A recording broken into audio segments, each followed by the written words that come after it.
independent thoughts, independent life. This is Chad Benson.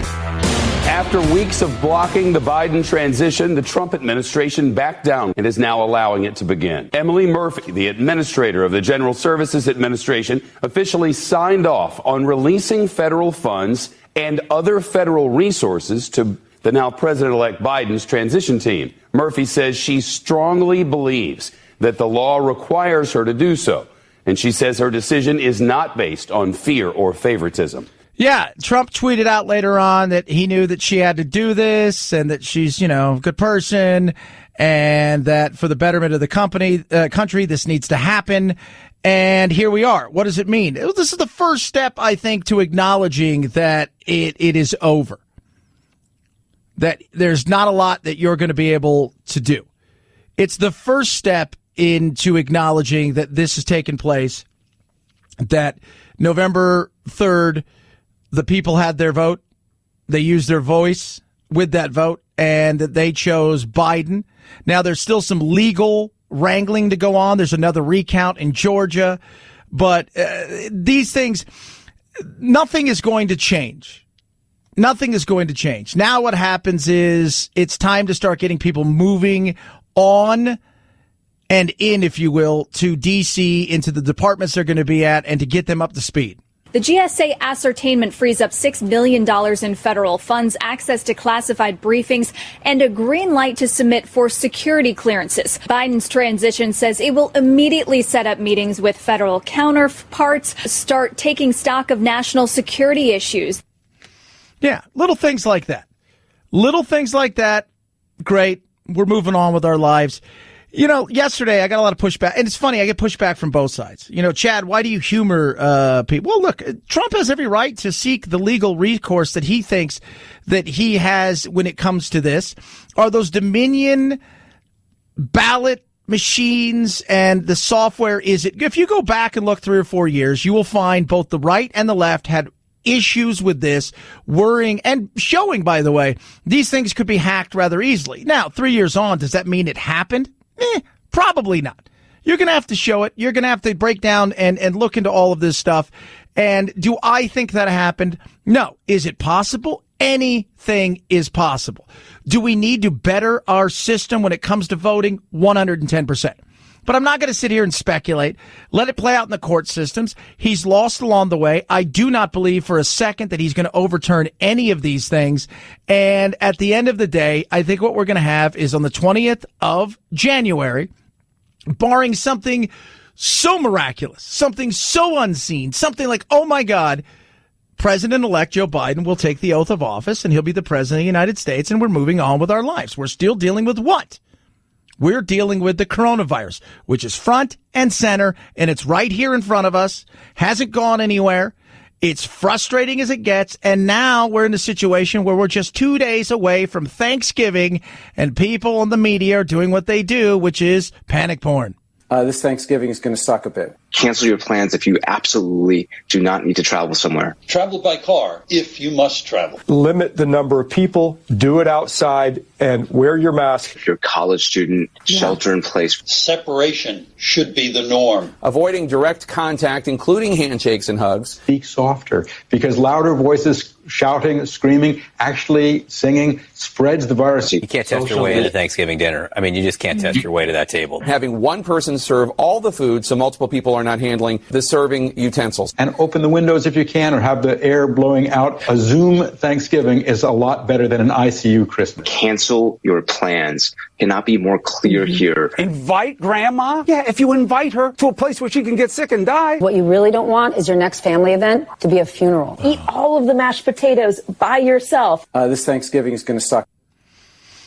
What you really want? I have a friend who's getting pushback from people because he's going to see his grandmother. And people are pissed off and angry. And I'd explained to a couple of my other friends who know him, dude, his grandma's not making it potentially till the first of the year. So whether he sees her or not, she's not going to make it. So he wants to see her. Well, I still think it's irresponsible. That's the insanity that we live in. Look, you're responsible for yourself. You are. That I'm not responsible for what my neighbor does. I'm not. I'm not responsible for my neighbor. They're not responsible for me. I'm responsible for me. They're responsible for themselves. Do we put ourselves in a position at time to be overconfident in whether or not this thing's real or we can get it because we're wearing a mask? Yes. But if you look across the country and you look at the states that are being heavily hit and the states that are being moderately hit, but still, you look out there and you're like, everybody seems to be the same. They're not wearing as many masks as they should be, and they're getting hit. But these people over here, well, they've got a stringent lockdown policy, and they're getting hit even worse. It's frustrating, right? We look around and we say to ourselves, what is the best thing that we can do for ourselves? You are responsible for you. Period. Case closed. And then you've got, yes, my favorite, the travel. It's the rush home for Thanksgiving during the coronavirus pandemic, with travelers packing airports over the weekend, ignoring warnings from the CDC urging Americans to stay home this year. According to the TSA, over 2 million passengers went through checkpoints at U.S. airports Friday and Saturday. That's the most since the early days of the pandemic. Yeah, it is a lot. It is the most. Some people, they're taking chances. Some people, they're not going to be taking chances. It's just not worth the risk right now with the amount of people that have it across the country at this moment. Joshua Holman there. They asked him, this guy, just a regular guy, what about this? He's like, it's not worth it. I'm not going to do it. Becca here. I already had COVID, so I was like, perfect. I can go somewhere. Already have it. People are like, well, you really shouldn't travel because you could get it again, potentially, not quite sure. Even now, they're asking questions about, can you catch it again? Some people are saying, the people that caught it, it looks like the second time, may not have even had it. Because early on, we had false positives. So there's a lot of stuff that's, you do what's right for you. You do what's right for you. You can't live in fear, but you can do things that are common sense and also respect the people next to you. We can't just stop living. So I think it's really important that everyone just takes the precautions. And I feel like the airlines are really being safe. I feel like it's safer to go on a flight than it is to go to the supermarket these days. Yeah. If you look at the places where they say you're most susceptible to catch this, home is a big one. Hospital is a big one. Supermarket is a big one. So those three right there, big places you may potentially catch it. Air travel? Well, how can it be? You're inside this singular tube and you're insulated from the outside world and there's no fresh air. You have no idea how good the transfer of air that goes in and out and the way that it recirculates through there. Those things are as good as the stuff that's in the hospital. And in some cases better. So at the end of the day, you still have to do what's right for you. You, being you, make the decisions for you. If grandma's in great health, you know what? And she feels like that she can come see you guys and you guys are going to have a small Thanksgiving and you guys feel good, then maybe you do it. If she's not in great health, but she does have still potentially a long way to go, grandma and grandpa, maybe you don't. But I'm not going to make a decision for somebody else. All I know is I'm going to live my life. I want you to live yours. I'm going to do everything I can not to infringe on any situation and any of your life as long as you don't do it to mine. It shouldn't be this hard, but we make things hard and then we make them political and then we find things that feed into the narrative that we want you to hear, and it's frustrating across the board. Be responsible. Wear a mask. Even if you think it doesn't do anything, it may make other people around you feel confident in a very anxious time and realize that, yes, help, if you will, is on the way. Help is on the way. We're not too far away from getting ourselves in a position where we're going to have, are you ready for this, kids? You ready? A vaccine. And through that vaccine, we'll be in a situation where we can start getting out there and living our lives once again pre-coronavirus. That's what we're looking for. 323-538-2423 at Chad Benson Show is your Twitter. Tweet at us, text the program. A lot of stuff to get to today. We're going to try to crush and scram it all in, including our Thanksgiving magic. Got a great usual end, which, of course, is the WKRP turkey drop. And if you guys have never seen the episode, it is the greatest episode, arguably funniest, wackiest thing of any Thanksgiving, maybe even any holiday episodes on television. 323-538-2423 at Chad Benson Show is your Twitter. Tweet at us. Raycon's best earbuds around at a price point that's incredible. So this is what Raycon started at. They started at an idea from Ray J. He's an entrepreneur. He's a music industry guy. And he wanted a price point that was well under $100 for earbuds that would rival anybody else's. He knew a few things. I got to have great sound quality in the bass. I got to have, easy, seamless Bluetooth pairing, but I have to have a nice noise isolating fit because that will make everything that much better. And he hit it out of the park with his Raycons. They are incredible. They have no wires, no stems, and the fit changes everything and is truly a game changer. And they start well under $100. So what I want you to do right now, perfect holiday gift. Huge sale going on around, little Black Friday deals. Go to buyraycon.com/Chad. You're going to save 20% on your order across the board. Buyraycon.com/Chad for the best earbuds around, starting well under $100. Buyraycon.com/Chad. At Chad Benson Show, Twitter, ChadBenson. It's the Chad Benson Show.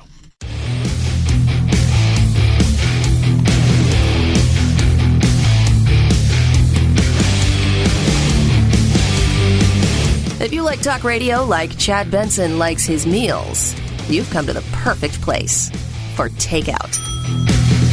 I think any of these actions are needed at this time and will have an effect. The shutting down of restaurants or alcohol sales are needed to make sure that we stop the downward trend that we're seeing in safety and that we can rebound to get back to our normal lives sooner rather than later. Yeah, it's always people say, why do they hate restaurants? Why do they hate all of those? They don't hate restaurants. Here's the thing. What happens is, and think about it from whatever point of view that they're coming from as far as why they have to key on this, but a lot of it has to do with the fact that, so people who are at bars, what tends to happen? Well, as you get a few pops in you, you let down your guard a little bit. Maybe people aren't wearing the mask. Maybe people aren't doing the things they're supposed to. Social distancing goes out the window. People become just like they were before, which is this thing is a great spreader, and blah, and that's the way it goes. So the target key for them is if we could stop people partying after 10 o'clock or after whenever that your state decides to do it. Some they're just shutting bars down altogether. Some they're allowing takeout only for the restaurant that also happens to have a bar. But if we can do that, then that should mitigate the casual spread of this, which is what is the issue. Then you got to look at things like the vaccine.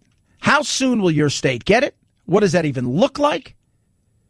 Apparently, the FDA is going to meet early next month. Why they can't meet now to start to push forward now that all the emergency authorizations have been pushed through just to get this stuff done as fast as possible. What states are going to look like? As long as the states don't delay the release of these vaccines, I don't see a downside to additional review of the data. I think it can help getting more and more individuals on board that these vaccines are safe for use. Yeah, and that, I was talking yesterday to Dr. Richard Carmona. He's the former Surgeon General under W, and we were chatting about this, and my big fear with the vaccine is I don't really have a fear. Look, the lawyers are signing off on it. I always tell you guys, look for the lawyers. If the lawyers say it's okay, then you run with that. Because lawyers will tell you need to CYA yourself. So don't do this. That's what lawyers will do. Health people will tell you always, they're always going to err on the side of caution. So you're going to get, scientists and doctors who believe that this thing is safe. But one of the issues is it's a 2-shot deal for these. So you get 1 shot. What do we know about Americans? We're pretty lazy, and convenience is our number one thing in life. So wait, I have to go back to CVS? I have to go back to Walgreens? Are you kidding me? Well, I got 1 of the shots. I'm kind of covered. I'll be all right. That's what I think is going to happen for a lot of people. What do you mean? Oh, it's not convenient? Well, if it's not convenient, then I'm going to give a pass on it. I mean, if it's convenient, I'm totally cool. You want to get everybody to vote? You want to get everybody to take their medicine, if you will? You need to put it on a phone and make it an app. That's what you need to do. I'm kidding, of course, because you can't do that. In saying all of that, the reality is I'm not quite 100% sure we are a do it twice kind of thing. Not sure. I have a feeling a lot of people will get the first bit of it, but there will be a little bit of a drop-off after that. 323-538-2423 at Chad Benson Show's your Twitter. Tweet at us. Oh, it's my favorite worst day of the year when it comes to the president. It's the pardoning of the turkeys. Let's go back away, though. The winner of this vote was decided by a fair and open election conducted on the White House website. This was a fair election. Unfortunately, Carrots refused to concede and demanded a recount, and we're still fighting with Carrots. And I will tell you, we've come to a conclusion. Carrots, I'm sorry to tell you, the result did not change. It's too bad for Carrots. That was a joke about Carrots, the turkey, because the turkey pardon was today. But see the way that kind of is very ironic about Trump, open election. Chad, you know there was a lot of fraud, millions of people. Got to prove that in court. Look, do I have a problem with the mail-in ballots? Yeah, there's some problems with the mail-in ballots. Are there things that we can do to make this thing better? Yes. Do we inherently now have a distrust that if you lose your side, if you will, that the other side had to cheat to win? Absolutely. That's a problem as well. So maybe going forward, all we're going to have are super contested elections that look like the other side's always cheated. I don't want that. I don't think anybody does. 323-538-2423 at Chad Benson Show. That's your Twitter, kids. It's the Chad Benson Show.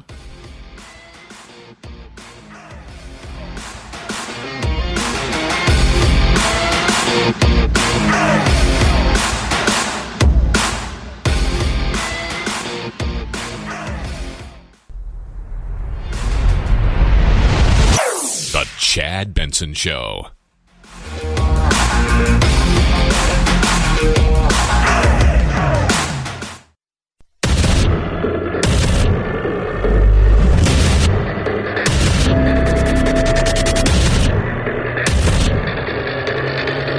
Independent thoughts, independent life.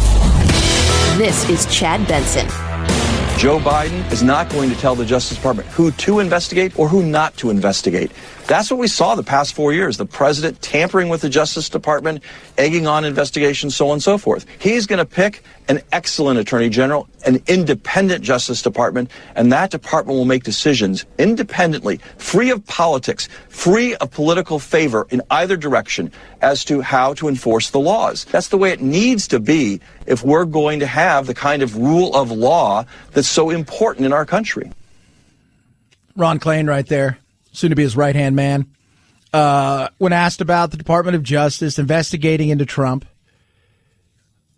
I've got friends in both camps, people that are, that feed me stuff that's real. They've been very spot on. This is how my sources work. They feed me stuff, and I rarely run with it until I essentially fact check.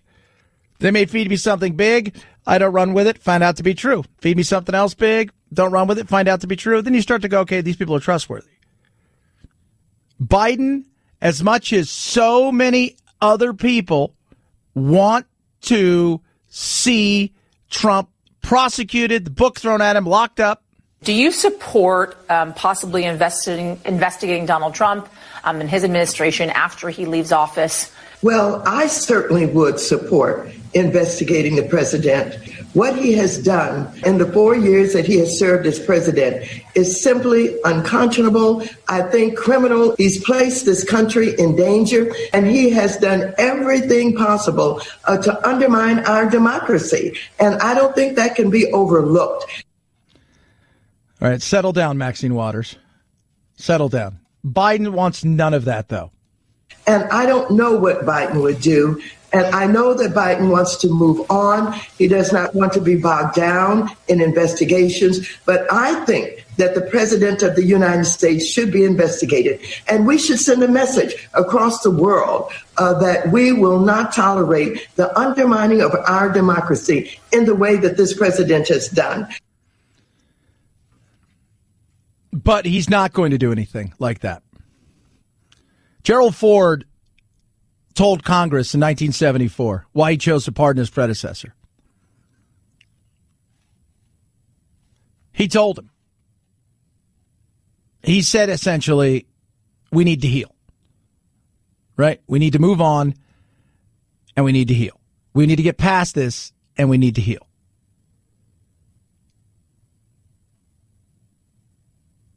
And I don't think you're going to see that. And one of the reasons is Trump has a massive following. He has a massive. You're not going to get people to jump on board with this. Now, did he do criminality? Look, there may be stuff at the state level in New York and other things that they're going to look at. But is there criminality everywhere? Is there, the democracy, all this kind of stuff? That's just not going to happen. Biden wants to move on. He wants to try to heal. If you go out immediately and you come after the guy that was in before you, knowing how contentious this thing has been, knowing how this thing is already fractured, what do you think that's going to do? Just curious. It's going to make everything ugly, ugly, ugly. I think what he's going to do is he's going to put it behind. Trump is going to go off and do his own thing, whatever that is. Media, he wants to be relevant. He's got some debts he has to catch up with. I'll remind everybody when people say, well, he's so rich. He's cash poor. It's a different thing. He's got assets worth more than his liabilities, but he's cash poor. And I think at the end of the day, we're going to put this behind us and we'll move forward and we'll see what a Biden administration looks like. What are they going to do with a lot of things? One of the things that's going to be very interesting is everybody screaming and yelling about what are you going to do when it comes to school debt? So many people want loan forgiveness. This callous and, might I add, clueless GOP-led Senate has refused to act. But I'm going to continue to fight for reoccurring stimulus payments, for extended unemployment benefits, for eviction and foreclosure moratoriums, and for the canceling of student debt, all of which I think are critical to meeting the scale and scope of this crisis and ensuring an equitable recovery. So an equitable, everything's always about equitable. Everything's got to be equitable. Equitable recovery. Equitable recovery. That's what it is. It's all about an equitable recovery. Well, first and foremost, let's look at the student debt thing. That's insane. Do they want to cancel some? Are they going to cancel it all? I don't know how you go about doing it. First of all, the minute the government started to come in and guarantee these loans, watch what took place. They shot up out of nowhere. Insane. Why? Because if you're going to tell me they're going to back you, then why would I charge you $1.99 knowing I could charge you $25 and they're still going to pay it? And you want the thing, so you're going to take it out. Canceling student loan debt. Does student loan forgiveness figure in your plan? Would you take executive action to achieve it? It does figure in my plan. I've laid out in detail. For example, the legislation passed by the Democratic House calls for immediate $10,000 forgiveness of student loans. It's holding people up. They're in real trouble. They're having to make choices between paying their student loan and paying their rent, those kinds of decisions. It should be done immediately. Okay, so you're going to go and do that. Who's on the hook for that? Who is? Everybody wants to eliminate something. Parents are getting stuck in this over and over, and they're eating it over and over. You want your kids to do better than what you did. We never went to college, but, we wanted them to go. 3.6 million Americans owe money to the government after taking out Parent Plus loans to help pay for their children's college education. 2 decades ago, Jay and Tina Reif took out Parent Plus loans to help their 2 children afford state schools. I tell everybody I know that I hear they got a kid going to college, whatever you do, do not do a Parent Plus loan. Whatever you got to do besides that, do it, but don't tie yourself into it. If you're just working an average job, you're never going to get it paid off. Yeah. What would you suggest? Well, first of all, I'd look right at the kids, right? Because I got kids that get older. I'll say to them, hey, you know what? Go live your life for a few years. Find out what it's like to come into the world of adulthood, starting at a regular job and finding out what it's like to get your first paycheck, to have the proud feeling of getting your first paycheck, and then looking down and saying, oh, all these taxes are gone, and then start to figure out what it is that you want to do before you go take out a loan that's insane for school. Now, if you're an athlete, if you've got a scholarship because you know exactly you want to be a doctor and you've got all these science scholarships and you're on your way there and all this stuff, that is one thing. But if you're just the average person going to school, it's nuts. And your parents are getting sucked into it. Check this out. The problem is we now have this program that was really intended for families who could afford to pay the loans back that are now being offered to families that cannot afford to pay those loans back. If a student is going to college, presumably their income will increase when they get out of college and over time. When a student goes to college, it does not change the parent's income. So if the parent can't afford to pay for the college right now in real time, how are they going to be able to pay that back over time? True. Very true. And it's nuts, man. I've got friends whose parents mortgaged the world for them to go to school, who did all kinds of things. And then they got out of school. First of all, it took them way longer to get through school. Secondly, some of them went back to school because they got a degree that they never used, and they're still paying off crap. So the amount that you took out was about $40,000. Yeah, it was around $40,000 when we started out for both of them. So 15 years after you borrowed $40,000, how much do you owe now? We're at like $101,000 right now. I mean, we would have paid it back if it hadn't been for all the interest that got tacked on. It's devastating. You feel like you're trapped. You can't do anything about it. You want what you want at that time, and if they're going to offer it, you're going to take it, and you don't realize it until several years later when it's too late. That's exactly it. She said it at the end. You want what you want at the time. I want to go to this school. This is my dream. And the government's saying, we'll back you and we'll help you pay for it. But here's the deal. We're going to loan you money. We're going to give you an interest rate just like anything else. And you're like, oh, that sounds great. So they go and they do that, never realizing that the schools are going, well, they're backing them. They really want it. We're charging $4. We could charge $100. Doesn't matter. They're going to pay it. Frustrating. Very frustrating. And it sucks. Because we're going to have kids coming out who are so much in debt. I see them here every day. They're starting their first job, and they started out as interns, and now they've got their first job, and some of them are going full time, and they've come out and they've got all of this debt. One of the ladies, the girls I talked to, she's getting her master's degree, and she jokes all the time. When she's dead, she says it'll still be accruing interest. It's insane. 323-538-2423 at Chad Benson Show is your Twitter. Tweet at us, text the program to wear a mask or to not wear a mask in thy office. Early in the pandemic, the messages clearly were mixed. From Dr. Anthony Fauci, wear a mask all the time when you're outside. And from President Trump, this is voluntary. I don't think I'm going to be doing it. Britta Ostermeyer heads the Department of Psychiatry at the University of Oklahoma Medical School. Whenever there are competing messages, folks align themselves with the opinion they favor for personal reasons. Office policies are one thing, but she suggests getting employees to buy into the idea that masks save the lives of the wearer and the people around the wearer. I wear a mask in the office where they ask me to. I'm in my studio, don't wear a mask.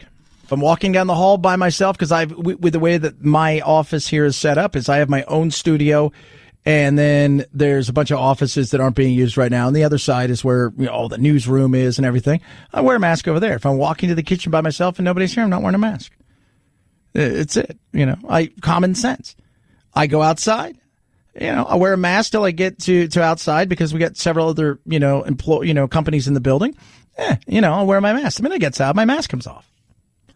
That's the way it is. I like the fresh air. I'm going to take it all in. I'm outside. I'm eating up some vitamin D with my body. That's smart. Not stupid. That's it. And also I respect. I've got people I work with who have compromised immune system. One of them, which if he got it, he would be very sick, but he's not missing any work, and he comes in and he works hard and he does great things for us. It's about what is it your company wants. That's it. Plus, the other side of things is we have nobody here anymore. Normally, we'd have 100 people inside of our building. At best, we have 10 to 12 a day,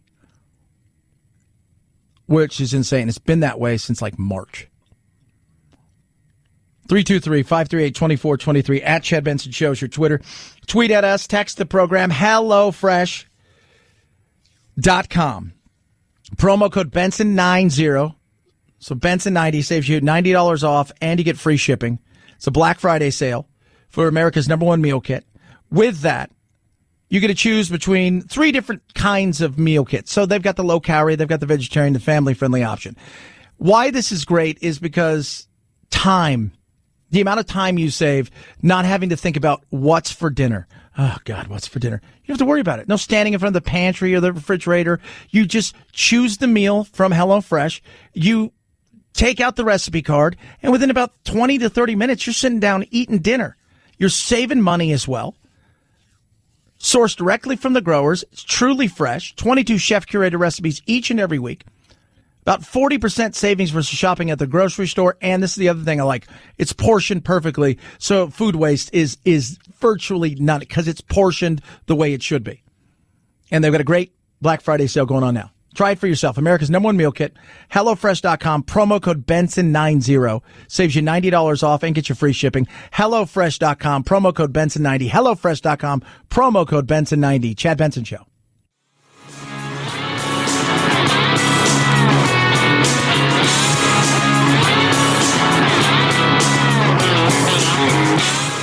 You stink like fear and white male privilege to me. I do often out myself verbally as a gender. My pronouns are they, them, and I'm proud to be a gender. Are you stupid? What? Are you kidding me? Not a great way to use your white privilege. Some people get it, some people don't. You're listening to The Chad Benson Show. The question, who is Ken Jennings? Answer, the first interim host of Jeopardy following the death of beloved longtime host Alex Trebek. Jennings will serve as the first of a series of hosts. When the show resumes production following Trebek's death, Alex believed in the importance of Jeopardy and always said that he wanted the show to go on after him. Ken, what is 400? Jennings made show history after winning 74 straight games. The record-breaking streak earned him more than $2.5 million. All good things have to come to an end. He's going home with a lot of money. Yes, he is one of the favorites to grab this. And you got to think, now, Jeopardy's, it's interesting compared to, because in so many ways, he made that his own and like, oh, he wants to see it go on. Of course it was going to go on. I mean, there's money to be made there. It wasn't not going to go on. But where some other game shows may look for a star, the thing about Jeopardy that sets it up that's totally different is the fact that these people like Ken Jennings and a few other ones themselves become characters and potentially a star because of how long their run is and people pay attention to it. Right? Because if you're on Match Game, if you're on, is it Match Game? It's not Match Game. I don't know what it is. It's like one of those games that's out there that I forget. Or better yet, Price is Right. Right? So that's about Drew Carey as much as, and the games. It's not so much about the contestants. Where this is about the knowledge, but it's also about the contestants.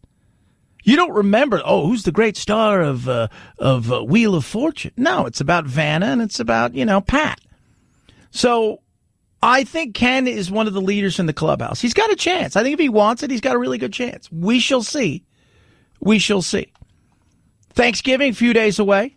You're going to watch the Macy's Day Parade? What? This year, we're so excited to be introducing the Boss Baby, really great balloon, as well as Red Titan from Ryan's World. Oh, whoa.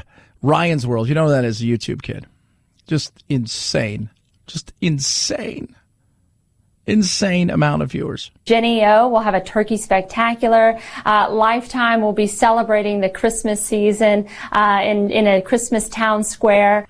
Yeah, so you can watch all of those fun things. People are saying that. we're encouraging everybody to please stay at home. It's the safest way to view this parade and watch it from your televisions like the rest of the country. Should never go to a parade. It's just like of all the things, like don't do. Like people have bucket lists. One of my bucket lists is never to go to a parade. I have a better idea for a parade that I've been trying to get people to do, and which is set the parade up. Okay, so you got the parade completely set up, and instead of the people moving forward in the parade, the other people that are watching the parade can walk by it. So if you like something, you can stare at it a little bit more. But you can also go at your own pace. So maybe you don't want to spend 4 hours at a parade. Maybe you only spend an hour. Maybe you don't want to go to a parade at all, which is totally good too. But it would just be way better than you sitting and them passing you by. And I'd like to see the people march in place and play their instruments. 323-538-2423 at Chad Benson Show is your Twitter. Tweet, text, love hearing from you. I do, kids. Oh, boy, do I do. Aren't you excited? A little turkey day this year? Even in chaos, you can't stop the turkey. Chad Benson Show.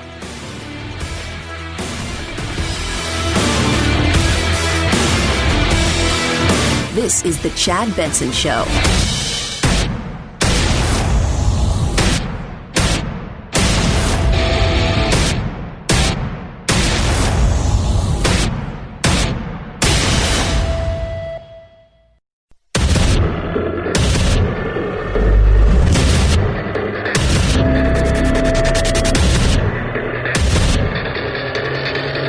Independent thoughts, independent life. This is Chad Benson. After weeks of blocking the Biden transition, the Trump administration backed down and is now allowing it to begin. Emily Murphy, the administrator of the General Services Administration, officially signed off on releasing federal funds and other federal resources to the now President-elect Biden's transition team. Murphy says she strongly believes that the law requires her to do so.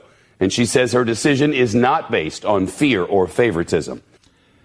Yeah, some people are looking at this as the realization from Trump that it's over.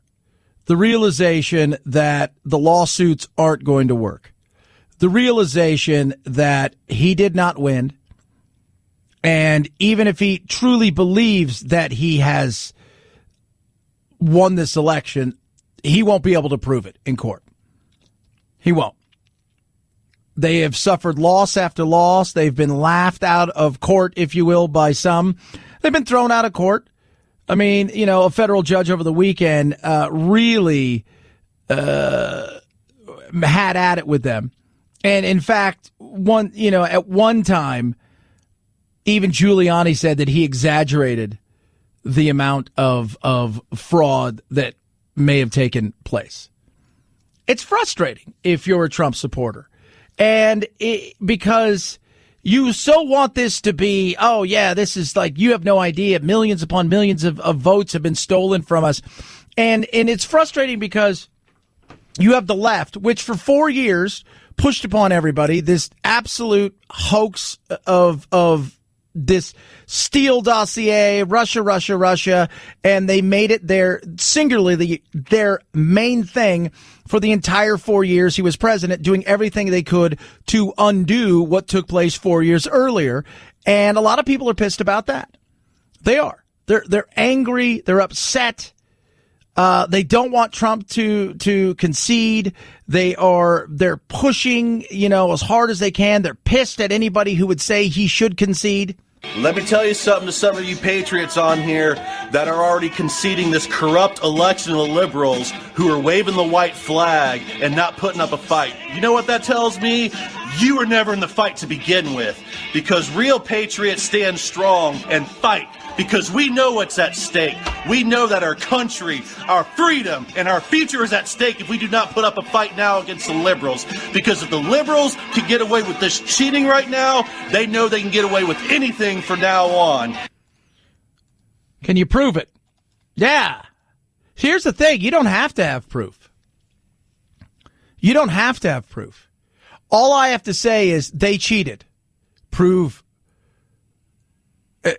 That's it. They cheated. Well, do you have proof? No. You have to prove that you didn't cheat. But how did I cheat? No. I have proof. You know how you cheated. It's tough. It gets in people's mind. Oh my God, they did cheat. Now, in fairness, the Dominion server and all this crap that nobody really gives a rat's ass about. Oh, Chad, that people do care. Some people care. Most people are moving on to the holidays. They've come to the realization that this isn't going to work. They're thinking that, and I'm here to tell you guys, one thing that Trump can get out of this is he could show that there are serious flaws within our system. I was not a fan of the mail-in voting, the way that they did it. Now, in some areas, I think they did it okay. In some areas, they've done it very, very well for years. It felt a little haphazard along the way. And this is one of those things when we talk about the virus where you got to get a vaccine twice. So you got to go get a shot and then you got to come back and get a shot, but we can't go vote in person. That was a little scary, right? Oh yeah, I never even thought of that. No, of course not. But I also think it's overdone. There isn't going to be a perfect system. Understand that. My uncle and I, we debate all the time. We get into the heated debate. I love him. He loves me. We're best friends in the world, business partners. But we'll get into a heated debate because he believes that this thing was there was hundreds of thousands and millions of votes that potentially could have been easily hacked, which, by the way, the left and the right you go back and there's article after article of people saying, yeah, hacked into Dominion. Now, is it better than it was, say, 3-4 years ago? Probably. And Dominion is not everywhere, which is this server and this voter machine that they use. It's not in every state. But we can do better. But how do we do better? Okay, voter ID. Well, then people are going to say, well, it's voter suppression. Well, how about your fingerprint? Well, I'm not giving my fingerprint to the federal government. You get an ID when you go to get your license. Oh, yeah, still. What about a retinal scan? No way.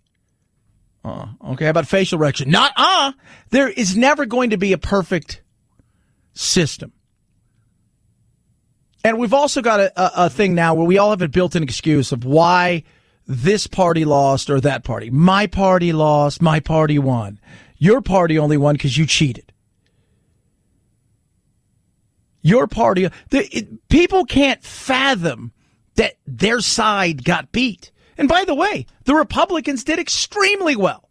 If you would have asked the Republicans, if you'd have told them during the day that they were going to lose the presidency, they would have probably thought, oh my God, we're going to get slaughtered. And then you find out, no, they did extremely well in state houses, as far as governorship, flipping state legislations across the country, adding seats to their side in Congress, and having a chance to continue to hold on to the Senate, which are two races that are still out there. They'd have been stoked. But for some people, they didn't care about that. They care about one singular thing, and that is Trump. And you are a foolish turd if you're going to sit there and think, well, we'll just have to do better the next election. Are you that dumb? Give me a break. If our votes didn't matter in this election, they could cheat and get away with it. What makes you think your vote's going to matter in future elections? Well, there's just really not enough evidence to suggest that the liberals were cheating. Well, you know what you can go do? You can go write stupid on your forehead, go put on your little stupid Biden hat, and go march over on the stupid left side. He's awesome. You're a turd. You're a patriot turd. That makes me laugh. Dude, come on. And here's the other thing. When you ask people, where's the proof? Because I said, and I got people on the left and people are like, I listen to you because you're level-headed, but you've got to stop with this giving I want the proof thing. No, we should want to better our system, and we should allow there to play itself out in the courtrooms but what happens is people start to, it's the deep state, or it's the CIA, or it's all of these things. And at some point in time, you just sit back and go, you've drank whatever Kool-Aid. There is no discussing anything with you because you've only going to ever see it one way. That's it. I believe on the 20th of January that Joe Biden will be sworn in. Could something happen potentially? Anything could happen.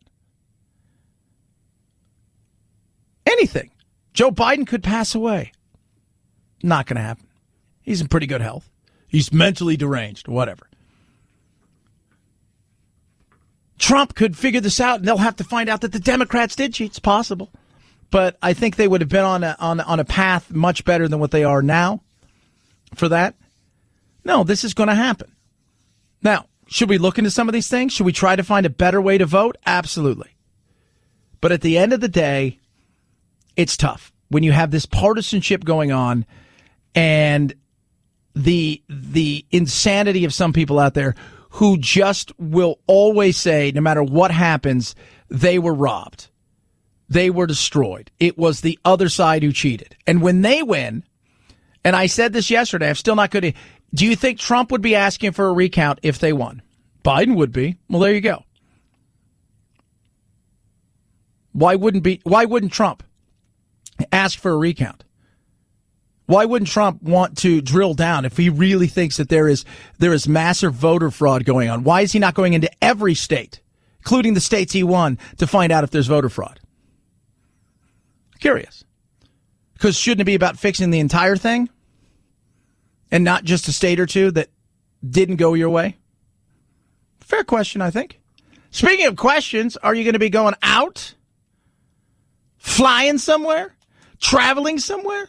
It's the rush home for Thanksgiving during the coronavirus pandemic, with travelers packing airports over the weekend, ignoring warnings from the CDC urging Americans to stay home this year. According to the TSA, over 2 million passengers went through checkpoints at U.S. airports Friday and Saturday. That's the most since the early days of the pandemic. Yeah, it's not millions and millions a day. I mean, when we're traveling in a normal way, pre-coronavirus, those numbers are, that's not. This is the type of the, week where you see travel ramp up, and Sunday is the busiest travel day of the year. We're not going to have that. It may be the busiest travel day of this year, but it won't even be close to a regular day last year. Everybody's saying what? Stay home. Best thing to do. Keep everybody safe. Some people choosing to wait in lines hours to get tested before the holiday. But health experts warn a negative result does not mean that it's safe to see friends and family. A single negative test just isn't enough, and you have to really be careful. That's why this holiday season we've decided as a family not to do anything and just stay in our household, which I think is really, unfortunately, the only safe thing to do over this Thanksgiving. But is it? Because staying in your house is dangerous as well. Staying in your house could potentially be dangerous because they're saying hospitals, supermarkets, and even your home is a place where things spread. You can't live your life in fear. We can't just stop living. So I think it's really important that everyone just takes the precautions. And I feel like the airlines are really being safe. I feel like it's safer to go on a flight than it is to go to the supermarket these days. Common sense, a little bit of respect for people around you, you'll be fine. Should be pretty much that easy. Hey, I'm going to use some common sense, wash my hands more, keep my fingers out of my eyes because that's the big thing. It gets in your eyes too. Wear a mask when they ask me to, and do a little bit of social distancing, and everything's going to be okay. But you're not going to stop people from living the life. And part of this is exhaustion over what's taken place over the last several months. And the other side of it is people are frustrated. They have tried to follow everything that people are saying to do. And sometimes those people will juxtapose their position with our CDC and the World Health Organization. And at the end of the day, they don't feel like anything's working, and they're sacrificing way too much to get the same result. So why? 323-538-2423 at Chad Benson Show. Twitter. Tweet at us. Raycon's best earbuds around. Black Friday sale going on right now. Really, it's a good holiday sale. Make the best gifts around. Ray J's put together the absolute most amazing set of earbuds. No stems, no wires, 6 hours of talk time, seamless Bluetooth marrying, better shape, and that matters because when it gets inside of your ear, when you put it in there, you feel nothing. The noise isolating fit is incredible. So when you're sitting there and you're making phone calls, you're listening to your favorite podcast, you're doing a video chat, you don't have to worry about the stems of the wires, and you hear them and they hear you. And the price point, oh, goodness me. Normally, because I've seen some of those Black Friday ads that are out there, and I'm like, you're going to go pay that for something that is nowhere near as good as this? That's silly. Starting well under $100. And right now, make great gifts, and you're going to save 20% on top of that. Go to buyraycon.com/Chad to save an extra 20%. Buyraycon.com/Chad. Buyraycon.com/Chad for the best earbuds around. Save 20% now. Buyraycon.com/Chad. Chad Benson Show.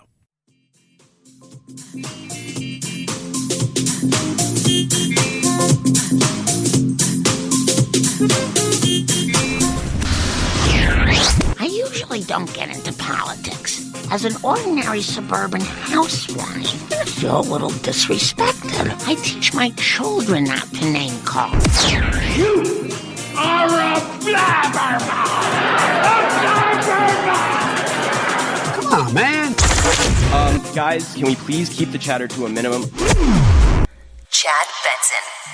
5, 4, 3, 2, 1, 0, ignition, liftoff. Now it's time to find out what's trending. What's trending? Yeah, what does that mean? I mean something, right? Like it's trending on the old internet. What's trending? Ah, baby, let's find out what's trending. One of them is going to make you go, really? Really? Really? Start with Google. David Dinkins passed away, first African-American mayor of New York. He passed away at 93. Rams, Bucks, good game last night. Bad game for the GOAT, Brady. Good game for the Rams. Rams are, they're all right. GSA. What the hell's GSA? General Soccer Association? The General Superstar Administration. No, it's the General Service Administration is trending because they have formally now, through the Trump administration, started the transition process. Oh, my God. No way. Yeah. Ken Jennings trending because he will be the first guest host on Jeopardy. So that's kind of interesting. See how he does right there. Head on over to the magical world of Twitter where, well, you got Trump in 2024. It's a possibility. It is. Absolutely a possibility. You've got Christmas Vacation. And the reason that is trending, and I'm going to tell you guys this, is because Randy Quaid is trending. Now, if you know anything about Randy Quaid, now, obviously, he is Cousin Eddie. For those of you not keeping score, from the world of Vacation and many other things. He's the brother of Dennis Quaid, which is shocker, because you're like, really? Like, was he adopted? No. It's better than this. Randy Quaid tweeted out something that Trump retweeted. We've lost confidence in the system that elects our leaders. 79 million Americans believe election was rigged. The results fraudulent. We need an in-person only paper ballot revote, especially in the states where fraudulent irregularities have occurred. No accuracy, no democracy. Trump retweeted, "Are you listening, Republicans?"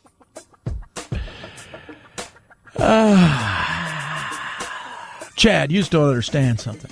Now, it's Randy Quaid, guys. I got to be honest with you. Cousin Eddie is great, but Randy's got some issues outside of that. I didn't even think he lived here. I thought he was back in Canada somewhere. So there you go. Let's do this. Randy, Cousin Eddie says it has to get did, so we must did it. Chad Benson Show.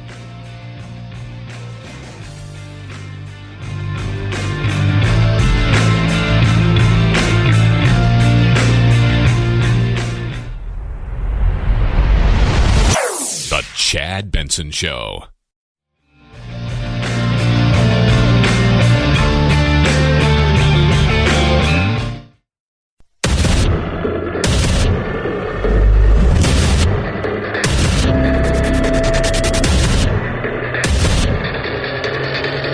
Independent thoughts, independent life. This is Chad Benson. The news that former Federal Reserve Chair Janet Yellen will be President-elect Biden's nominee for Treasury Secretary. Yellen, who served at the helm of the Fed for 4 years under President Obama and as chair of President Clinton's Council of Economic Advisors, is widely respected across the aisle. Her expertise in unemployment and labor markets will be critical amid the current recession. Yellen has made the case for more economic stimulus, and if confirmed, she would likely work closely with her former colleague, Fed Chairman Jerome Powell. Yeah, it's a good choice. It's a safe choice. Let me tell you what the stock market loves. Consistency. It loves consistency. What are you doing that makes it consistent? Well, this is one of those things that makes it very consistent. She is a safe pick. He'll have other picks out there that people are going to look at and they're going to go, I'm not quite sure about that one. That seems a little bit weird. Maybe this is good. Maybe this isn't. But at the end of the day, she is a safe pick. If you look at who he is putting in his cabinet and to head up some of these things, for those of you who believe that tomorrow that we're going to become a socialistic country, you're fooling yourself. He is surrounding himself with very much muckety-mucks and who's who of people that have worked at large corporations, have chaired large corporations, have been in the political world as lobbyists and all these other things. At the end of the day, it's going to kind of be a little bit Obama 2.0.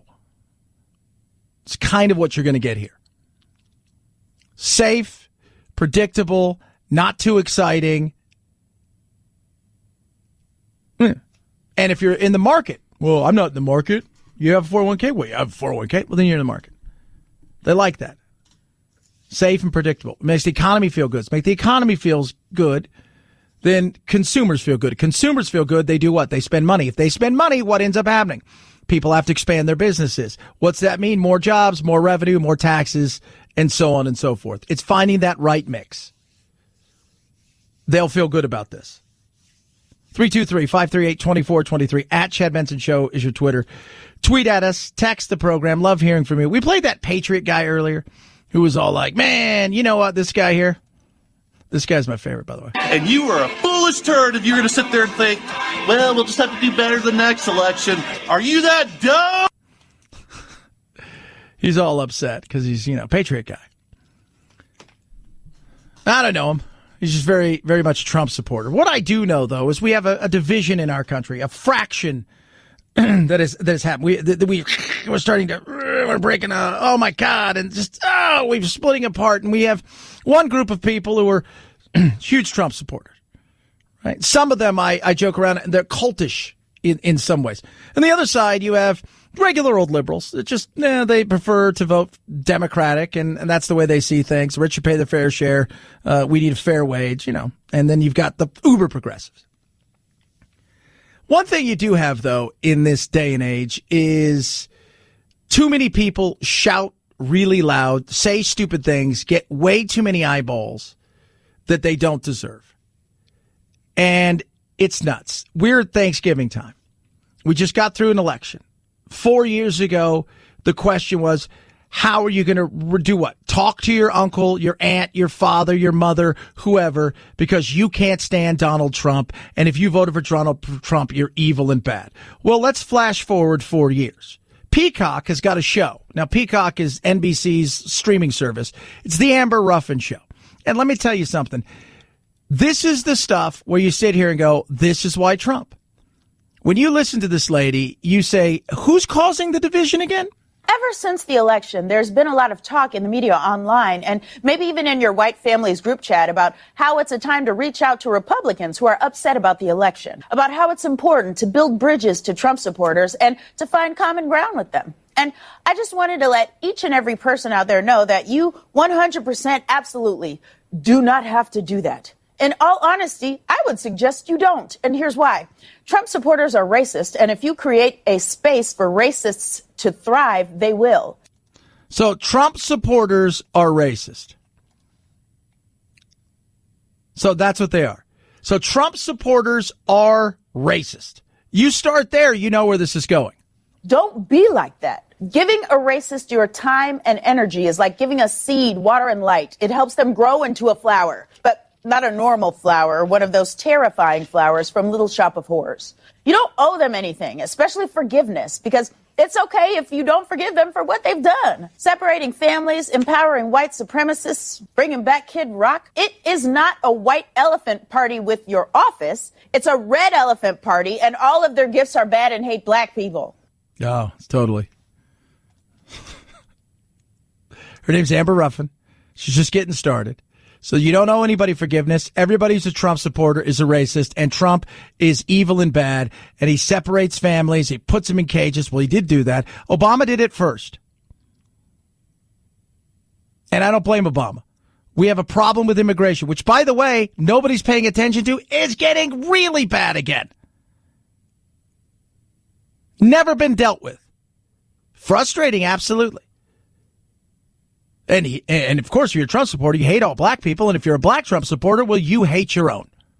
That is insane.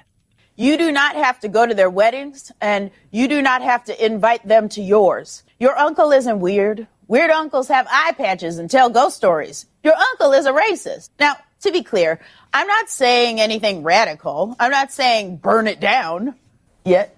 But really, I'm not saying cuss everyone out. I'm just saying you don't have to be sweet to everyone. Kindness is your gift to dole out as you see fit. So kindness is yours to dole out as you see fit. You don't have to go to anybody's wedding or something. Look, I don't go to people's weddings, so that's totally fine.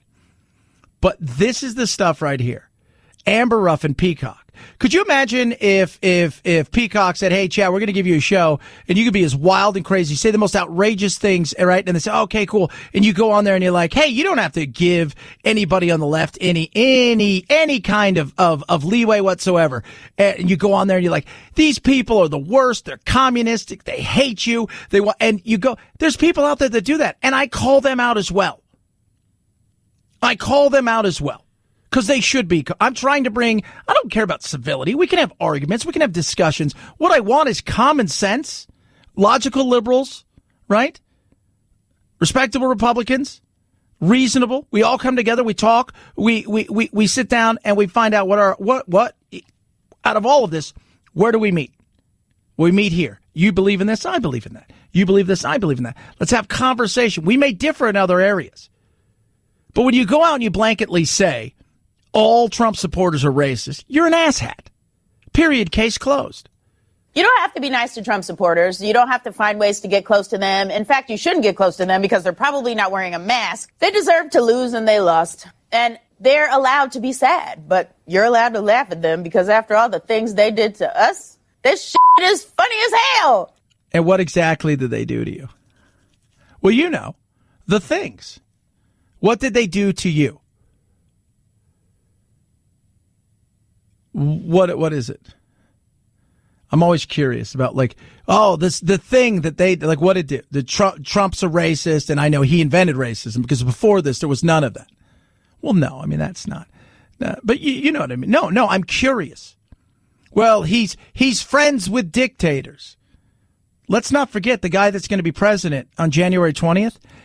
The administration he was working with as second in charge of the country befriended a dictatorship that's about 90 miles off the coast of Miami that at one time tried to allow the Soviets to put nuclear weapons well within reach of our borders, who enslaved a nation,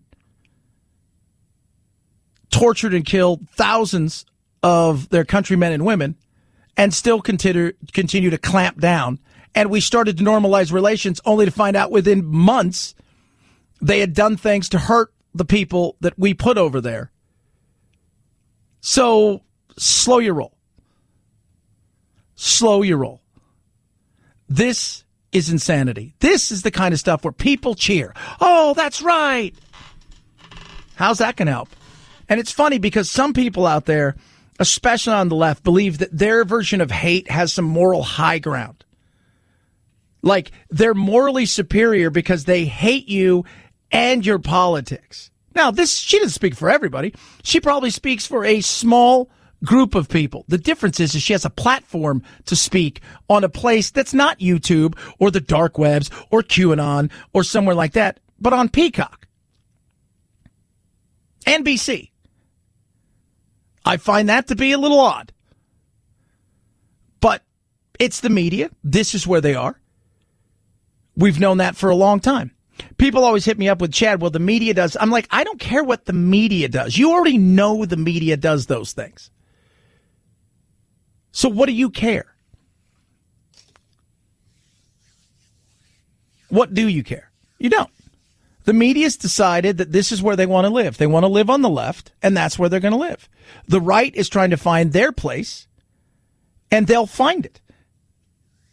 They'll create their own, which is sad because we're going into, as they were talking about yesterday on with Bill Maher, saying that sad thing is now people are going into their own echo chambers, and they're not even being inside their own world where they may have different echo chambers, but at least they're mixed together. Now they're going into their own echo chambers to live, where there's not even a mixture of the other side, and that's a scary thing. We're the exhausted majority, the 70 to 80% of us who are sick and tired of this stuff, and we need to have a voice that's big, and we need to hold both sides accountable. It should be that easy. But NBC, little shame on you. Okay? If that's the way you want to be, fantastic. Go ahead and do that. But you've got somebody on your platform who's calling everybody who voted for somebody a racist, and that includes people who are black.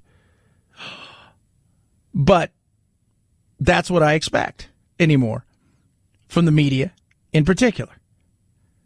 I saw articles about black men voting for Trump only because they're misogynistic. About Latino men only voting for Trump because of machismo. Talk about divide. 323-538-2423 at Chad Benson Show is your Twitter. Tweet at us. HelloFresh.com. Promo code Benson90. HelloFresh is America's #1 meal kit. Each week, delivered to your house, contact-free, is your choice of 3 different kinds of meals. So you've got your low-calorie, you've got your family-friendly, and you got your vegetarian. You choose. Delivered straight to you, sourced directly from the grower, so it's super uber fresh. Then inside of there are the recipes, and they come in a card. And then you decide to yourself, hey, I've saved so much time. I don't have to worry about planning meal after meal, and the holidays are here, and trying to spend time with the family. And being no, guess what? We've got enough to feed everybody. And it's easy. You take it out. We're going to do this. Guess what? You have the card. It's got the recipe on there, and it's even got pictures. So maybe you're a picture person. Some of those people out there that put stuff together based on the picture rather than what goes on in the instructions. So within about 20 to 30 minutes, the meal is ready to roll. You sit down, you eat, you save time and money, 40% versus shopping at the grocery store, and food waste because it cuts down on that by about 25%. And right now, with their Black Friday sale going on, you can save big. Go to HelloFresh.com, promo code Benson90, $90 off your box, and free shipping. HelloFresh.com, promo code Benson90. What are you going to get? $90 off and free shipping. HelloFresh.com, promo code Benson90. Chad Benson Show.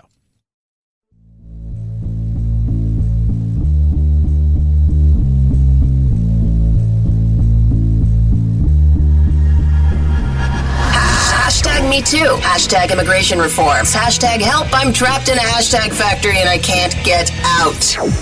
The Chad Benson Show.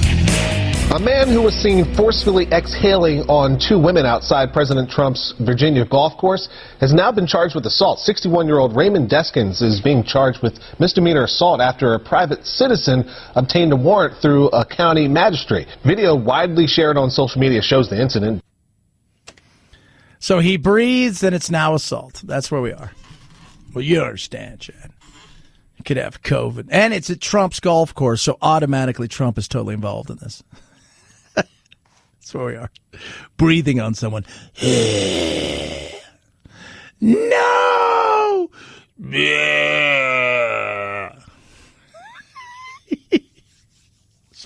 You just are such a jerk. You don't take this serious. Not that I don't take it serious. It's just, if you step back for a second and you think about it, you're like, oh, that is kind of stupid, right? Just a little bit. Maybe a little bit stupid. Kind of. Okay, kind of. But she felt the need to get a warrant or get, press charges. Here's my thing, though. What if he doesn't have it and she doesn't have it? How would you even prove that? Well, he breathed on me. But if he doesn't have it and you do have it, but he doesn't have it, then shouldn't we then find somebody who does have it? Is that where we're going with this? You've got Katie Brown in Oregon going, you should snitch on your neighbor. No, you shouldn't snitch on your neighbors, you dumbass. You don't snitch on your neighbors. Well, they're having a party next door and there's more people in there. There should be. And? Why is that your business? Stay out of my home. If I am not harming you, you could be harming somebody. If I'm not harming it, if I'm not committing a real crime other than there's more people inside my house than the government wants, shut up. Stay out of my house. Stay out of my car. If I've got guns and drugs and I'm running underage kids and all that, oh, you come after me. But if it's, oh, geez, these guys are having a turkey party without a license, better get them. That's nuts. Enough. 323-538-2423 at Chad Benson Show is your Twitter. Tweet at us, text the program. How soon until we get a vaccine? What's it going to look like? That's a really good question. Yesterday, of course, AstraZeneca and them, they came out with their vaccine, which is a 2-shotter again, so you got to get 2 shots. But it was 70% effective with full dosage. But oddly enough, lighter dosage may be more effective. The Oxford vaccine was actually tested in 2 different dosing regimens. The first regimen was actually a half dose that was given initially, and then a full dose that was given for the second required inoculation. And the results showed that for the first arm, where a half dose was given first, actually had better outcomes in terms of efficacy. Translation, lighter dose at first, so like a half dose, followed by a full dose, which is my big fear. Why is that a big fear? Because it's 2 dosage, which means you have to do something twice. Oh, yeah. Oh, yeah. So that might be a no-go, Chad. Yeah, I bet people will get the first dose. But this one shows that when they do a half dose followed by a full dose, it's more effective. Don't know why. So that's going to be interesting to see. The one thing about this is you don't need any crazy storage for it. One, you need to refrigerate, right? So the Moderna one is refrigeration, just regular refrigeration. The Pfizer one takes a special way that they handle and refrigerate it. It includes, I believe it's 95 degrees below zero is what it needs to be kept at.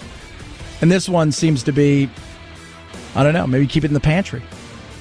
323-538-2423 at Chad Benson Show is your Twitter.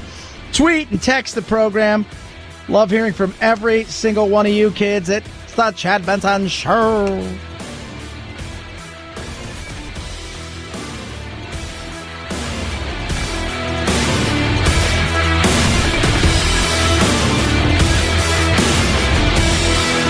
This is the Chad Benson Show.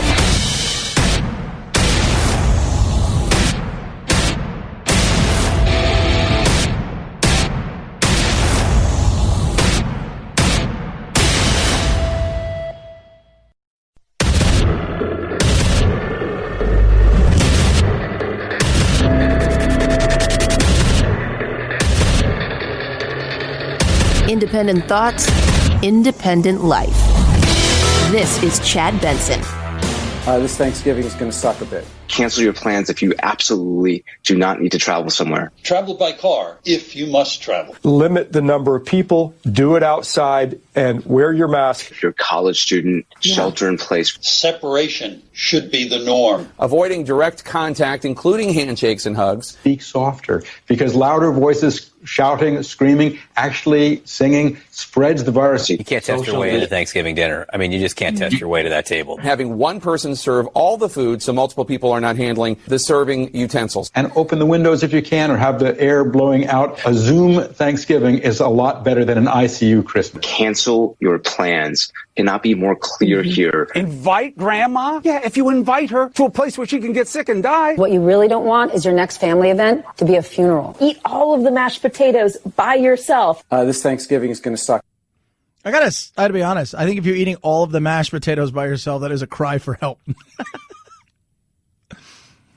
Are you serious? I drank gravy and ate all the mashed potatoes. Stay home, hide, get under a desk. If it comes for you, it's like the movie Taken. It's here. Somebody's here. It's here. The coronavirus is here. It's here. It's here. I want you to listen to me carefully.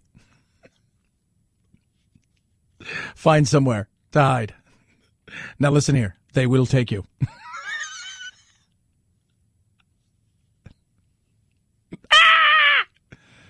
The coronavirus drags you out of there. Picks up the phone. Hello. It's got to be, right? An accent like that. Serbian or something like that.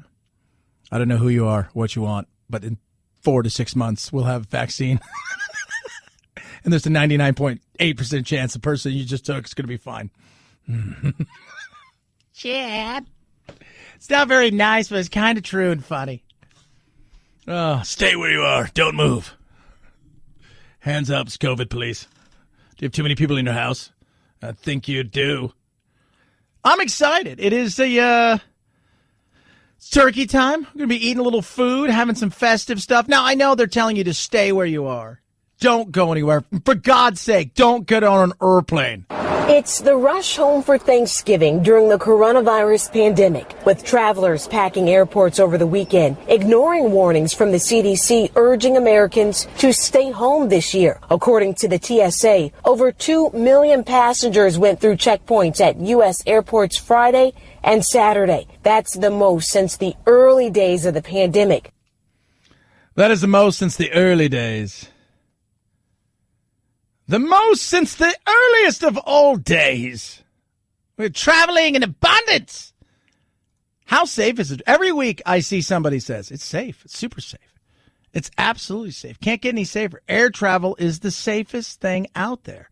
Air travel is great.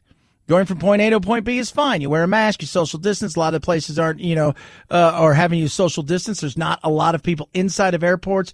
And it is the safest place that you can be comparatively to a lot of other places. Now, when you get to the other side, you may pick it up. And the filters and the filtration systems they have are said to be as good, if not better, than many hospitals.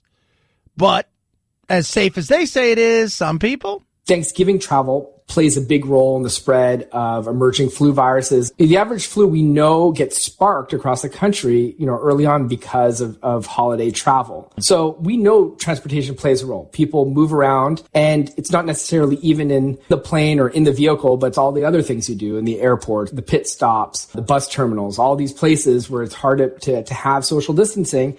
That will play a role in spreading this virus. You know what's interesting, though? It's because of travel. It's because of the evil Christopher Columbus types that viruses don't kill the way they used to. Did you know that? Most people are like, it's totally, no, it's because of that. It's because we do travel, right? It's because of the people that have gone out and traveled the world and took things places, and they got things, and immunity started to build, and antibodies and stuff like that. That's why things aren't as deadly as they used to be. You always hear it. They find some unknown tribe somewhere on, some little island out in the middle of godforsaken nowhere. And every time somebody gets near, it's usually somebody who's like from a religious group, and they're going to go save these people, right? And these people want nothing to do with them. And they, they've never seen an outsider, and they see an airplane fly by and they think it's a god or something. And they come and they throw spears at him or kill him. And that happens. But the minute that person gets there, he spreads a cold or she spreads a cold, it's over. Well, why is that? Because we travel so much. Now, COVID is everywhere. Places that think they're doing it right are seeing massive spikes. Places where everybody's like, well, they're not wearing a mask every single place they should be, are seeing essentially nearly the same and sometimes smaller.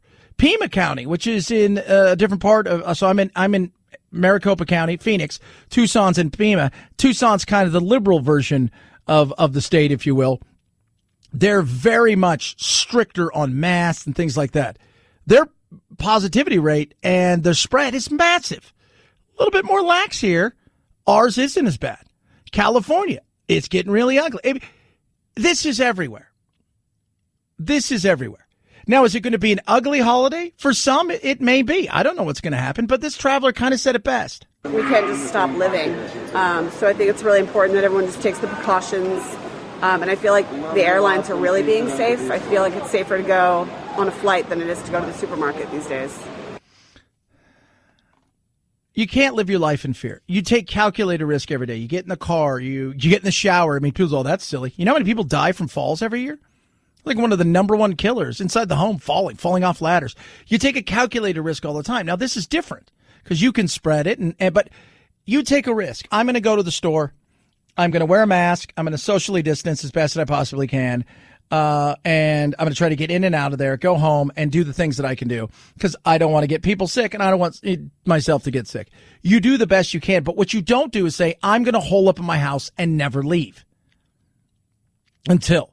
And when we started this thing, those many months ago, it was about what? We're going to find a way to flatten the curve. Lo and behold, 9 months later, it's now finding a vaccine, which we have 3, which is amazing. But it went from flattening the curve to finding a cure. 2 separate things. And if we didn't, and the question I never got answered is, and this is a question I think that's even relevant at this moment in time, because it is a 2-shot vaccine that will start to be distributed nationwide, probably the latter part of December and into early January, where the average person will probably have access to it. Maybe not everywhere, but by the end of January, it will be probably everywhere. It's a 2-shot vaccine. What if not everybody gets the vaccine the way they should? What if you go and get 1 shot, but you don't go back and get the second one? Because we're kind of lazy. Oh, yeah, it's interesting. What if not everybody gets it?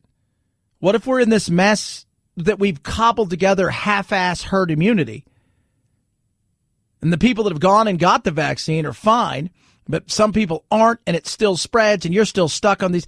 The reason you're seeing pushback in so many ways is because the way that this thing has gone, the way that we've been told to follow these rules, to do all these kind of things because it's for your best interest and the interest of people around you. And at the end of the day, we're kind of still in the same place. Aren't we? Feel like we are. And I think people are over. I think they're exhausted from the continuous negativity. I think they're frustrated. And I think they figure, look, you're either going to get it or you're not. But it doesn't seem to be stopping this thing from transmitting. So I'm just going to do the best I can, but I'm not going to live in fear. 323-538-2423 at Chad Benson Show is your Twitter. Tweet at us. Text the program.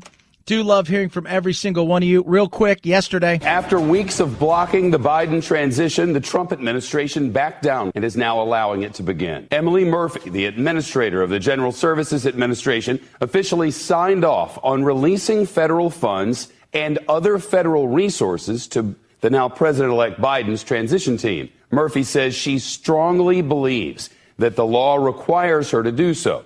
And she says her decision is not based on fear or favoritism. No.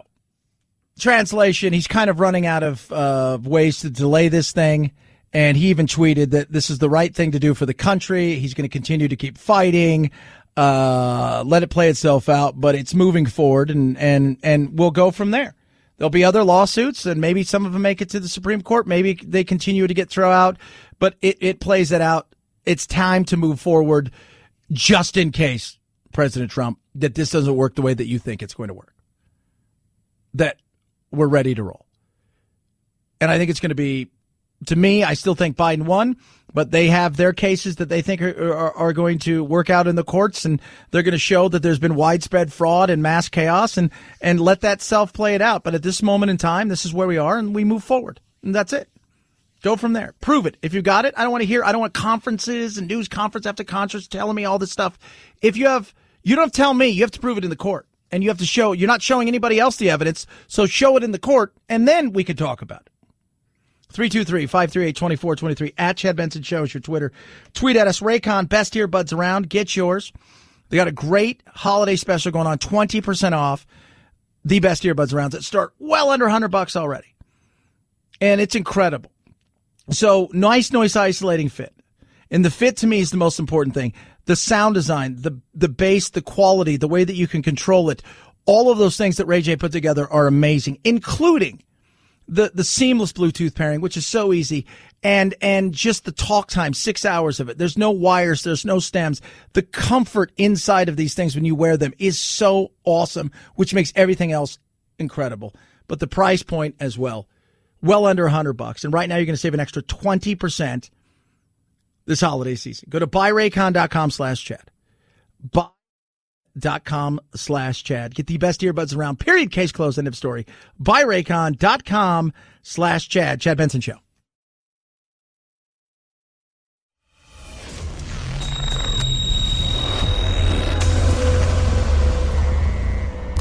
Deep states?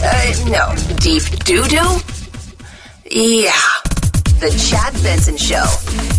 Now, the Thanksgiving season is upon us, and once again, we have much to give thanks for. But this year, we ought to be especially thankful for our ancestors, the Pilgrims, on their 400th anniversary. Pilgrims of 1620 deserve the honor of American founders. Sadly, however, there appear to be few commemorations, parades, or festivals to celebrate the Pilgrims this year, perhaps in part because revisionist charlatans of the radical left have lately claimed the previous year as America's true founding.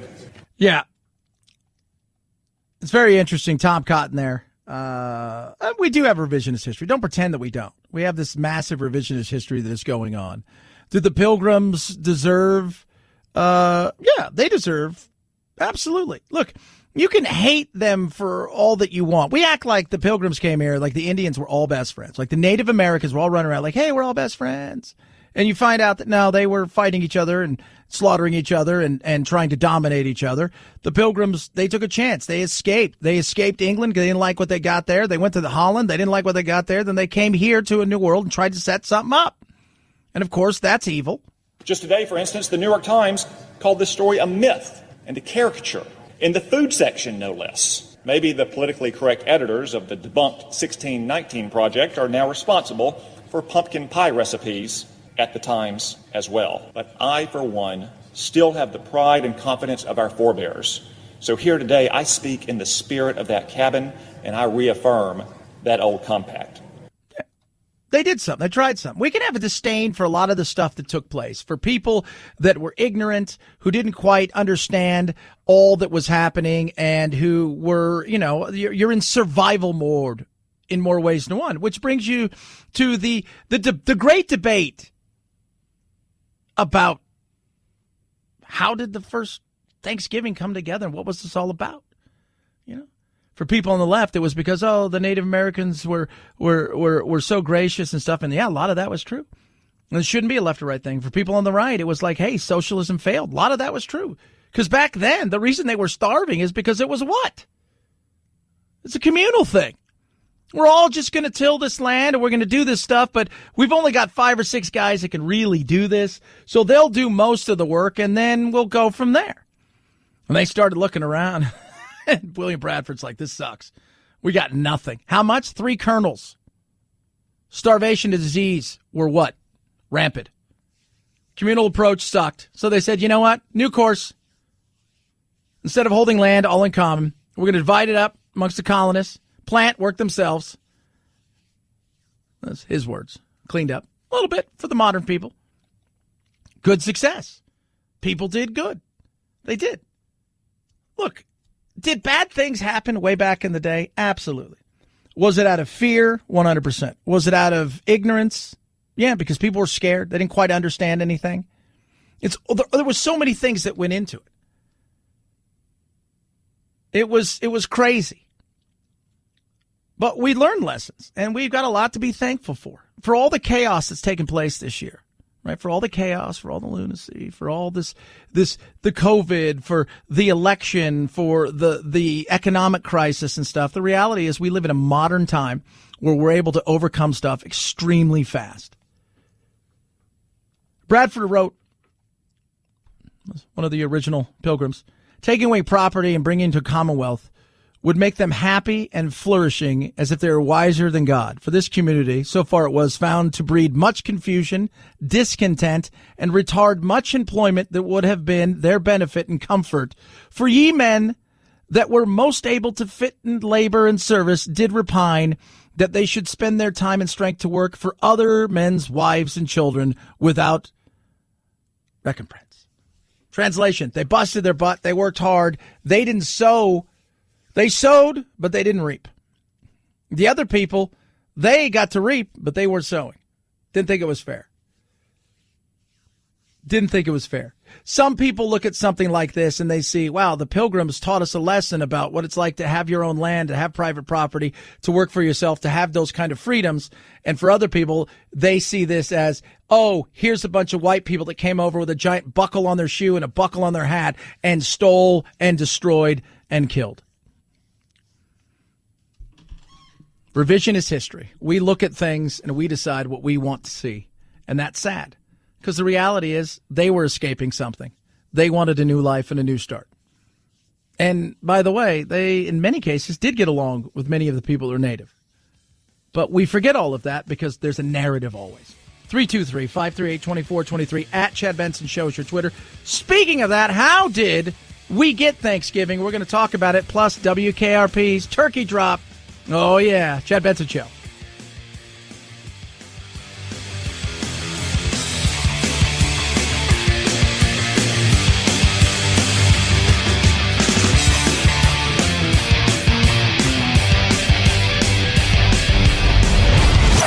The Chad Benson Show.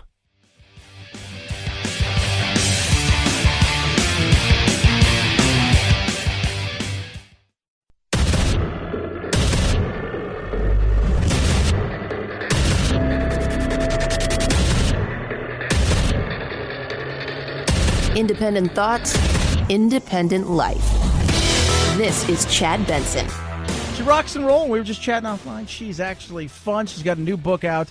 Denise Kieran joins us. And We Gather Together is your latest installment. You got a lot of books out there, but this is the perfect time for us to be gathering together. And your book is about gathering together in the chaos and craziness that is the world that we live in. It's about Thanksgiving. Thanks for joining us today.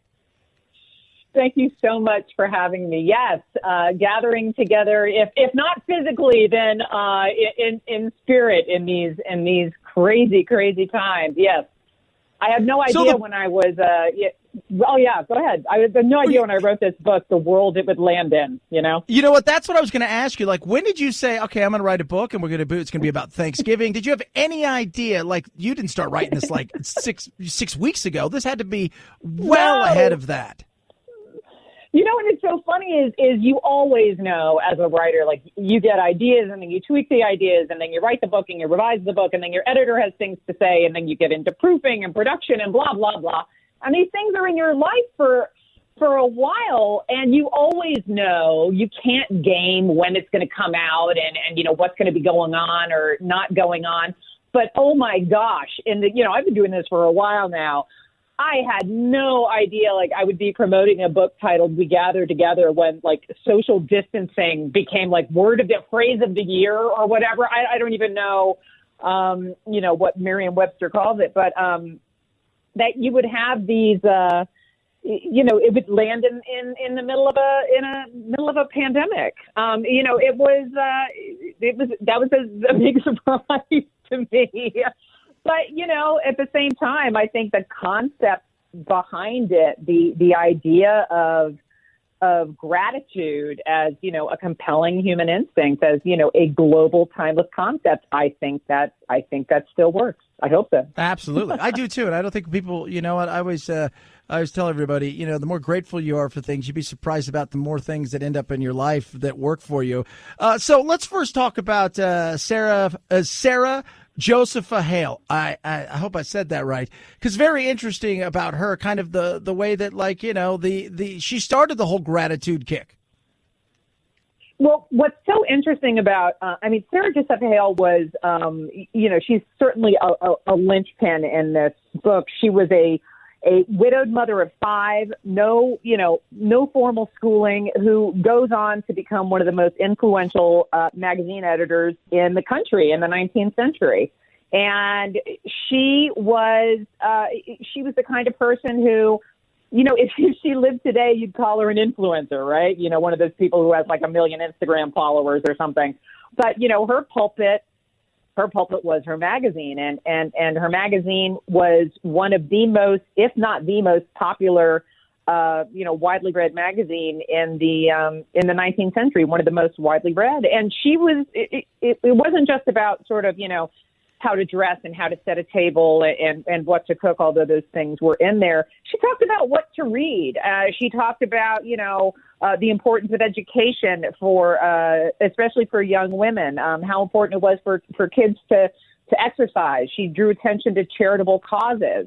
And, through it, she also, sort of used her pulpit to shine lights on other people who were, not as well known at the time. And her influence in the lives of people we take for granted today, like, Edgar Allan Poe, Nathaniel Hawthorne, Washington Irving. She was publishing these people when nobody knew who they were. Absolutely. And besides that, for all of you not listening, for those of you who are like, she sounds familiar, but maybe not, every one of us has recited a poem she wrote. Am I correct? Yes, we all have. Yes, a little poem that when she first published it was titled Mary's Lamb, but which we know today still as Mary Had a Little Lamb. And, it cracked me up when I saw the original, publication of that. It's long. It's a really long poem. I had no idea there were that many stanzas. I think I learned one or two when I was a kid. She did all. I was researching her chat, thinking to myself, my God, what have I been doing with my time? It's like, I've got to get on the stick. This woman did all sorts of things. Yeah, she was. It's amazing when you read story like that's one of those things. You're like, there's a movie waiting to happen right there. Talking to Denise Kieran, author of We Gather Together, A Nation Divided, which we are, President in Turmoil, and a historic campaign to embrace gratitude and grace. And it was a campaign because it wasn't one of those things where we just like one day somebody was sitting around and going, hey, let's just have a holiday for gratitude. It took a while to come around. It did, and she was so tenacious. I mean, that's the other thing is it's not as though she would get these ideas about things she wanted to promote and, everything she said, suddenly everybody was on board. She had this idea that, Thanksgivings, which had been, kind of fairly ad hoc, on different days, different years in different communities, for different reasons.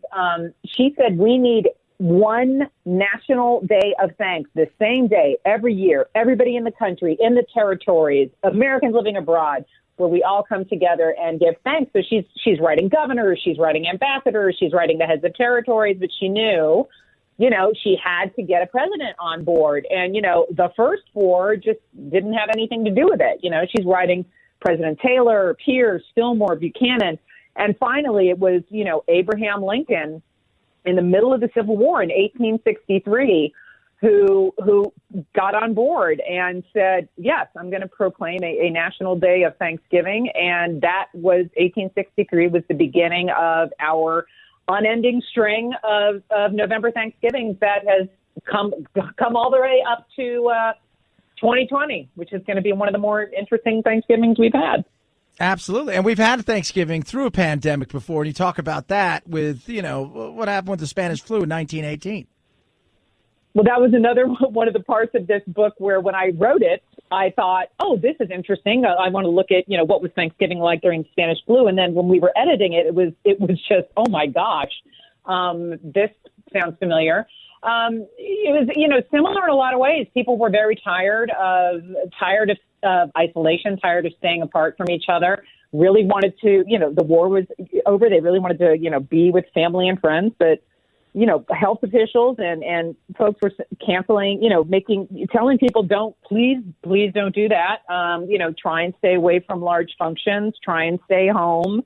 Some people listened, some people didn't. And, one of the stories that I feature in the book was, out of a newspaper, I think it was in Ohio, where one smallish family dinner resulted in 27 severe cases of, what they called the Spanish flu. So it was very interesting to go back and look at the pandemic, during, the 1918 Thanksgiving as, we're getting ready to head into, the 2020 Thanksgiving. Yeah, it's crazy. It's like the parallels are nuts. Denise Kieran's joining us, author, We gather together, nation divided, a president in turmoil, historic campaign to embrace gratitude and grace. All of that being said, FDR finally said, hey, you know what? We're going to do this for real. But there was a commercialization, and I've got the audiobook that you guys have done. And I tell you what, the commercialization, because you have to tie it to something, like you said, is very ad hoc. It was here, it was there. They went, let's just make it this, and we'll have a commercialization of it. So that way we can tie it all together. Well, the tradition of the last Thursday in November caught on from Lincoln forward, but Hale, during her lifetime, said we need a congressional act. We need a congressional act, or else this is always going to be at the whim of the president and governors of individual states to follow suit. And as the 19th century pushed into the 20th century, the connection between Thanksgiving at the end of November and shopping for the holidays grew. And then in the early 1920s, you have holiday parades come into play. Gimbel's did it first, and then Macy's. And, Gimbel's led Santa right to the toy store to get people shopping for the coming holidays. And whenever the last Thursday of November would land on the 30th, there were merchants had approached Roosevelt and said, we need to move Thanksgiving Day. It shouldn't be the last Thursday because we don't have enough of a shopping season. And he ignored them the first time around. And then when it happened again, about 6 years later, he said, okay, we'll move it back. We'll move it back a week. And boy, people across the country just flipped it. Half the country said they were going to have it the fourth Thursday of November. Half the country said they were going to have it the last Thursday of November. Calendar printers were apoplectic because they had already printed Thanksgiving was going to be the last Thursday of November. Some states observed both. So it wasn't a really successful experiment. But in 1941, shortly after Pearl Harbor, finally, the fourth Thursday of November was established on a congressional level as Thanksgiving Day. And that is what it has been since then. And that's when it wasn't actually until World War II. So, Hale they start in the Civil War, and then it's finally a congressional holiday during World War II. Think about how long things take to get done. My goodness, time works slowly sometimes in a day of where we want everything instantaneously. We know you have a lot of time. You got to jump. Let me ask you, Denise, here's something a little personal. What's it like being a New York Times bestselling author? I mean, it's like the coolest thing in the world. The first when it happened, there's a lot of, when it first happened with Girls of Potomac City, it freaks you out. I mean, because you think, because at first when you start writing, and I've been doing this for a long time, you're just happy when you're able to make a living writing at first, because you're like, this is great. Then you get, your first book published and you're like, wow, this is great. But then you hit the list and it really, it's kind of, it's a little surreal, but it's not like your life. I mean, my life didn't, change when that happened, except maybe you feel more pressure to keep doing it. But it's really lovely. I feel extremely fortunate. There are so many wonderful writers doing so much good work in so many different genres. I really do talk about, gratitude. I feel extremely fortunate that my books have found an audience. So it's a lovely feeling. It's very humbling, actually. Well, that's awesome. Denise Kieran, author. We gather together, nation divided, president in turmoil, an historic campaign to embrace gratitude and grace. Appreciate you coming on today. You have a safe Thanksgiving and get ready for who knows the chaos and craziness and fun time of the holidays. We appreciate you coming on today. Thank you so much. Take care. 323-538-2423 at Chad Benson Show is your Twitter. Tweet, text. Check out the program everywhere. Love hearing from all of you. Chad Benson Show.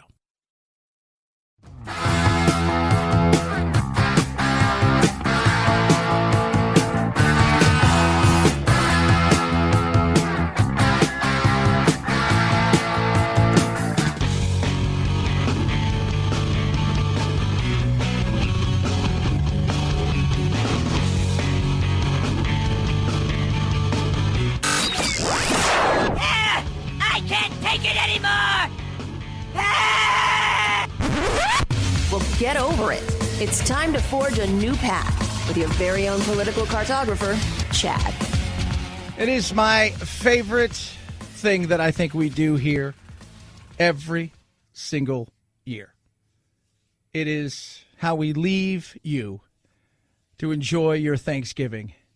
October 30th, 1978, one of the greatest and most hilarious things in television took place. Little station called WKRP, and they were in Cincinnati. And Les Nessman, the great news reporter, gave it to you live on air, and we shall relive this amazing and incredible, hilarious, fun episode of the turkey drop from our good friends at an amazing radio station, WKRP. You guys have a very good Thanksgiving. Night, night, Jack. All right, fellow babies, and now it's time to go to our live remote man on the scene at the Pinedale Shopping Mall for the big WKRP turkey giveaway. So, take it away, Les Nessman. This is Les Nessman, your man on the scene here at the Pinedale Shopping Center where the excitement is mounting. We're here to witness the big WKRP turkey Thanksgiving giveaway. Hey, you got permission to be out here? What? You're blocking my store here, buddy. Don't you know who I am? I'm Les Nessman. I won the Buckeye News Hawk Award last year. Good for you, Buckeye. Now get out of my doorway. I'm sorry. Creep. So far, so good, huh? I'm here with hundreds of people who have gathered to witness what has been described as perhaps the greatest turkey event in Thanksgiving Day history. All we know for sure is that in a very few moments there are going to be a lot of happy people out here. Now, the crowd is curious, but well behaved. And I think I hear something now. The crowd is moving out into the parking area. And, oh yes, I can see it now. It's a helicopter. And it's coming this way. A helicopter? It's flying something behind it. I can't quite make it out. It's a large banner. And it says, Happy Thanksgiving from WKRP.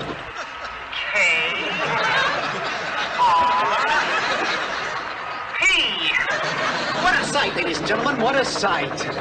The copter seems to be circling the parking area now. I guess it's looking for a place to land. No, something just came out of the back of the helicopter. It's a dark object, perhaps a skydiver, plummeting to the earth from only 2,000 feet into the air.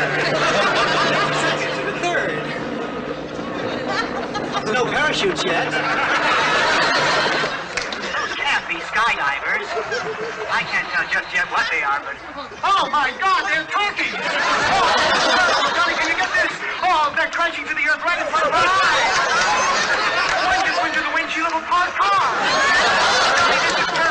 Running around, pushing each other. Oh, my goodness. Oh, the humanity. People are running about. The turkeys are hitting the ground like sacks of wet cement. Folks, I don't know how much longer the crowd is running for their lives. I think I'm going to step inside. I can't stay out here and watch this any longer.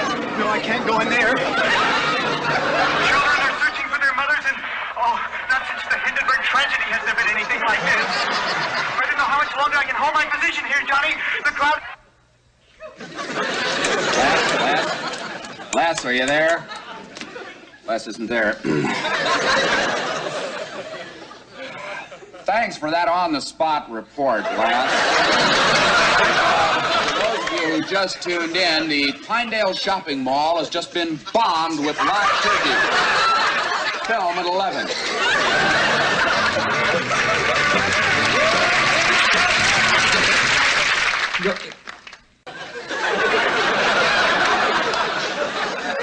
Les, are you okay? I don't know. A man and his 2 children tried to kill me.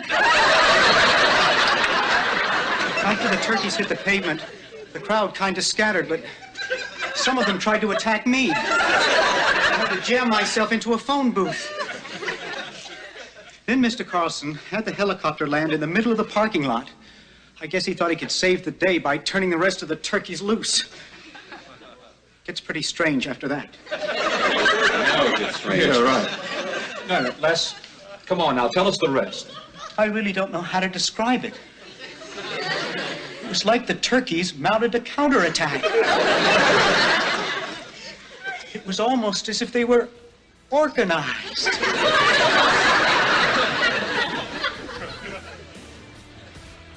As God is my witness, I thought turkeys could fly.